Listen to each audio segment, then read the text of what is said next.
دامیہ اور یہ سرخ یاقوت سے بنا ہے۔ یہاں پر حضرت ابراہیم علیہ السلام سے ملاقات کی، اور اسی جگہ پر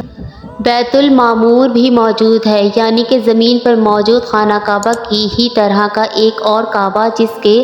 ہر وقت 70,000 فرشتے طواف کرتے ہیں، اور جو ایک بار اس کا طواف کر لے اس کی دوبارہ زندگی بھر باری نہیں آتی۔ انہی 7 آسمانوں کے اوپر جنت اور جہنم موجود ہے، اور جنت کا ہر درجہ ایک سیارے کی صورت میں موجود ہے۔ اسی طرح جہنم کے بھی 7 درجے ہیں، یعنی کہ 7 سیارے۔ ان کے اوپر سدرۃ المنتہا یعنی کہ بیری کے درخت تک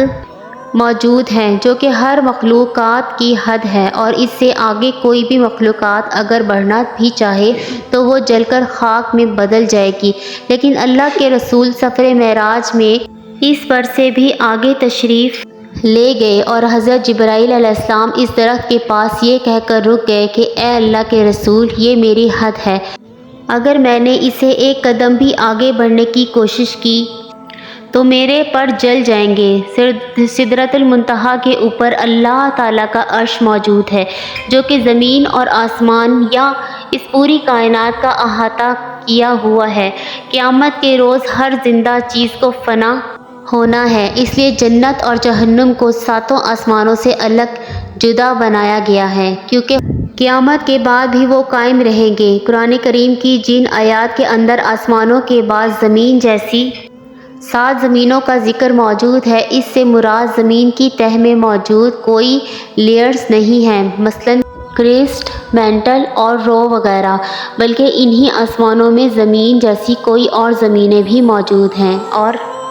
ان آیات کے اندر زمین کا حوالہ دینے کا مطلب یہ ہے کہ وہاں پر بھی ہماری زمین ہی کی طرح کوئی زندگی موجود ہو سکتی ہے، اور یہ زندگی کی صورت کے اندر موجود ہے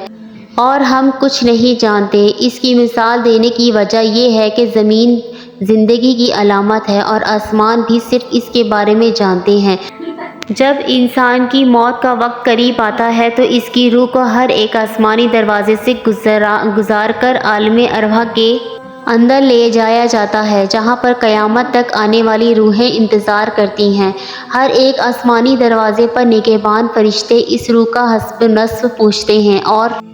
پھر اسے اس دروازے سے گزرنے دیتے ہیں، جیسا کہ سفر معراج پر حضرت جبرائیل علیہ السلام نے رسول اللہ صلی اللہ علیہ وآلہ وسلم کا ہر ایک آسمان پر تعارف کروایا، اور اس نگہبان فرشتوں نے خوش آمدید کہہ کر دروازے کھول دیے۔ حدیث مبارک کے الفاظ ہیں کہ پہلے آسمان کے مقابلے میں دوسرا آسمان اتنا بڑا ہے جیسے کسی صحرا کے اندر ایک انگوٹھی موجود ہو۔ یقیناً آپ بھی اس کا اندازہ لگا سکتے ہیں، یعنی کہ نہ ہونے کے برابر۔ اسی طرح مزید فرمایا کہ دوسرا آسمان پہلے آسمان کے مقابلے میں اتنا بڑا ہے کہ دوسرے آسمان کو صحرا سمجھ لو، اور پہلے آسمان کو ایک انگوٹھی جو اس صحرا کے اندر موجود ہے۔ اور اسی طرح سے 7 آسمانوں کے بارے میں آپ نے یہی بیان کیا کہ ان 7 آسمانوں کے اندر ہر ایک آسمان دوسرے آسمان سے سائز کے اندر ناقابل یقین حد تک بڑا ہے، جس کے اوپر اللہ کا عرش موجود ہے، اور اللہ کا عرش اتنا بڑا ہے کہ 7 آسمان اس کے سامنے صحرا میں ایک انگوٹھی کے سائز کے برابر ہیں۔ اسی بات کو آج سائنس ملٹیپل تھیوری کہہ کر کچھ اس طرح سے اس کی وضاحت کرتی ہیں کہ ہماری اس کائنات جیسی کئی اور کائناتیں بھی موجود ہیں جو ایک دوسرے سے جدا اور الگ الگ ہیں۔ اس پر دنیا کے سبھی سائنسدان یقین رکھتے ہیں، جیسے مشہور کازمالوجسٹ ڈاکٹر ایلن گودھ نے نیومیریکل کلیکشن سے ثابت کیا اور بتایا کہ جس کائنات کو ہم اب تک سب کچھ سمجھ رہے تھے وہ دراصل ہماری اس